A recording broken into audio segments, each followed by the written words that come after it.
Nous sommes la révélation. Nous sommes la révélation. Centre évangélique, la révélation. Nous sommes sur Mokari 12 bis. Camp d'adorateurs. Les camps d'adorateurs, nous sommes sur Mokari 12 bis. Vous êtes invités à prendre part. Vous êtes invités à prendre part. Chaque mardi, jeudi et dimanche, ne ratez pas. Dimanche, ne ratez pas. Centre évangélique, la révélation, cité de gloire.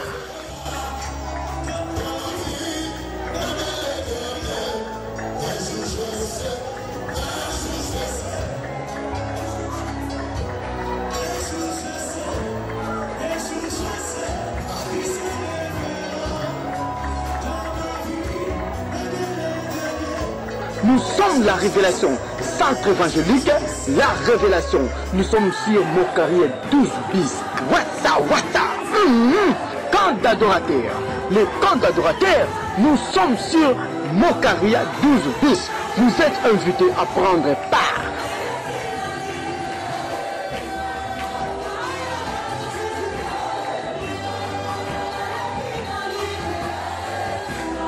Shalom, shalom, shalom, peuple de Dieu. Sambe azo sus lokumu. Ye oya permettre te tokuta na sus nabino mokona lelo. Ngai mosali nabino le berger Etienne Bokopolo Mpeti. Na pesi bino nyonso mbote na kombo na Yesu Kristo. Na ngete te balisusu koloba na etali maloba na nzambe na mokolo susu ya lelo na kolinga ete ya moto banda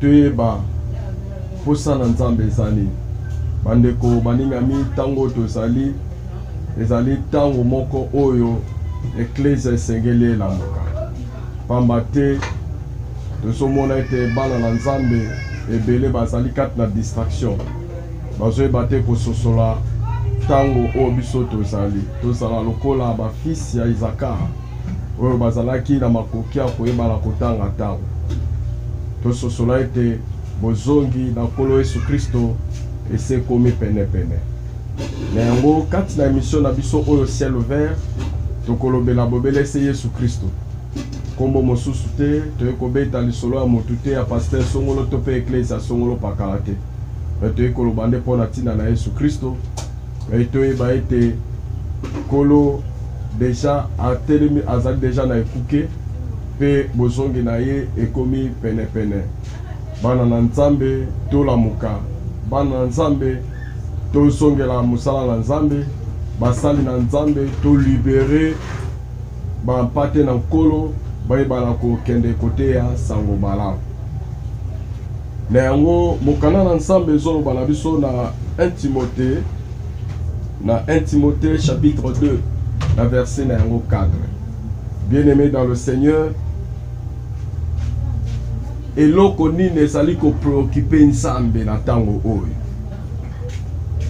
eloko nini oyo ezali ko préoccuper nzambe na tango oyo tozali komona bato ebele bazoluka nzambe tozomona bato ebele bazoteya sango malamu na Nkolo Yesu Kristo mais na tango oyo biso tozali nini oyo ezali souci numéro 1 ya nzambe mpona peuple na ye et puis mpona mokili oyo biso tozali boyoka oyo loba na nzambe eza koloba na biso na 1 Timothée chapitre 2 verset 4. Dieu veut que tous les hommes soient sauvés et parviennent à la connaissance de la vérité. Quelle est la volonté de Dieu? La volonté de Dieu est que tous les hommes soient sauvés. Tous les hommes soient sauvés.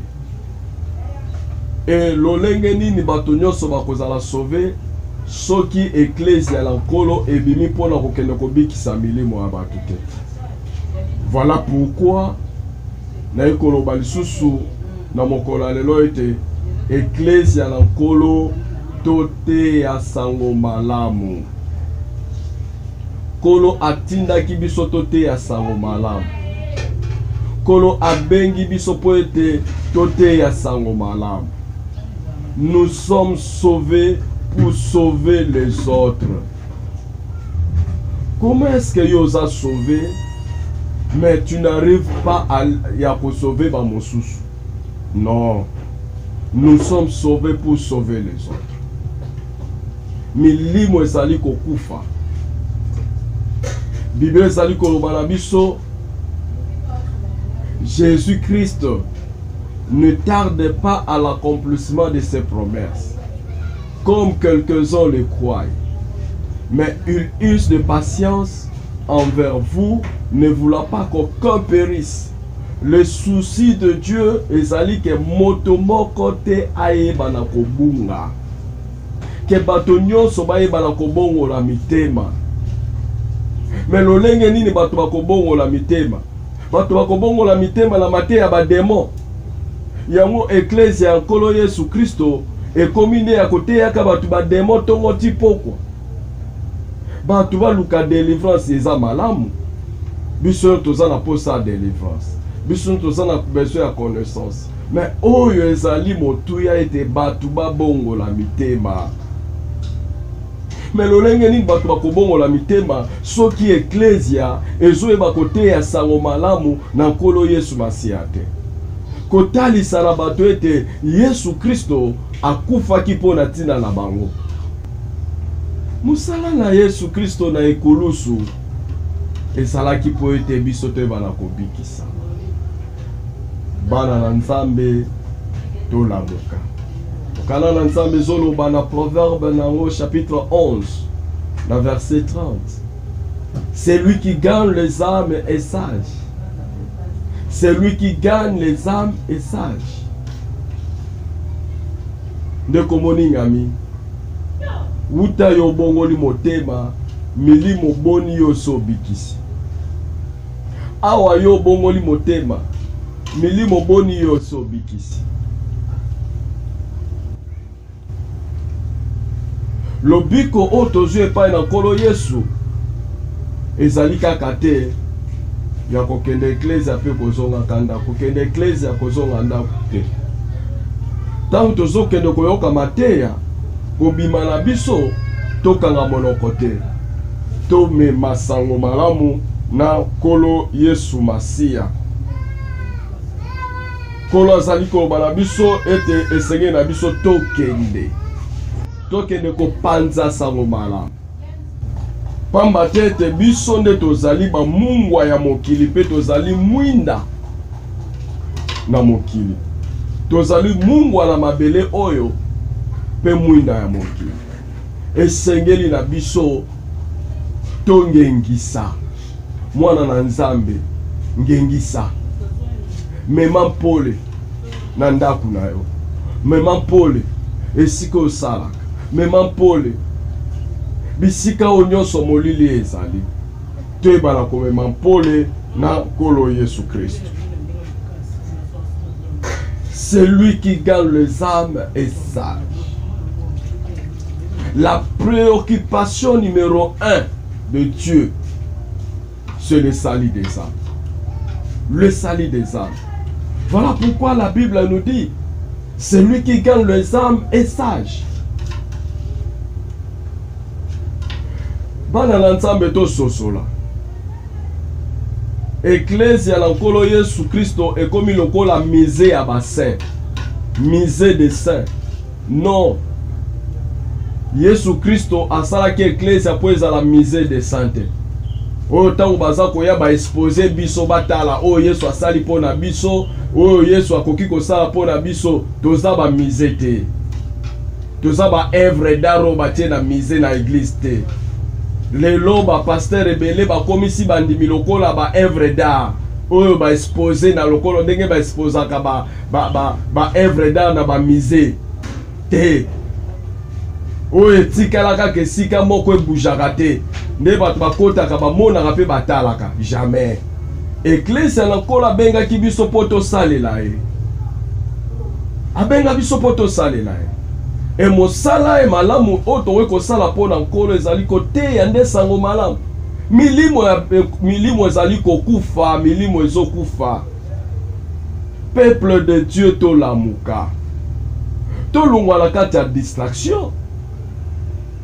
Lelo eklise na nkolo Yesu Masiya ekomi misala ekulusu elobamaka su na baeklise na biso te. Bozongi na nkolo Yesu Kristo eteyamaka lisusu te na baeklise. Bolingo na Nzambe eteyamaka lisusu te. Lelo ekomaka demo ya celibat, demo ya nzala, demo ya mutu pasi, demo ya makolo ezwa kovimba, demo suki ezokatala nga na mutu boni. Totangi pe ba demo yango mingi, mais tozomona pe bomo ya bato ezobongwana te. Bandeko, lifuti monene ezali kozela biso na elanga. Tokota nde na elanga na nkolo. Nde na elanga na nkolo lifuti monene ezali. Sosola ete Rit oyo akotaki na elanga ya Boaz, lipamboli na ezalaki nde na kati elanga. Soki aboyaki kokota na elanga kokende kosala na elanga ya Boaz, angaki mpe azwa lipamboli te.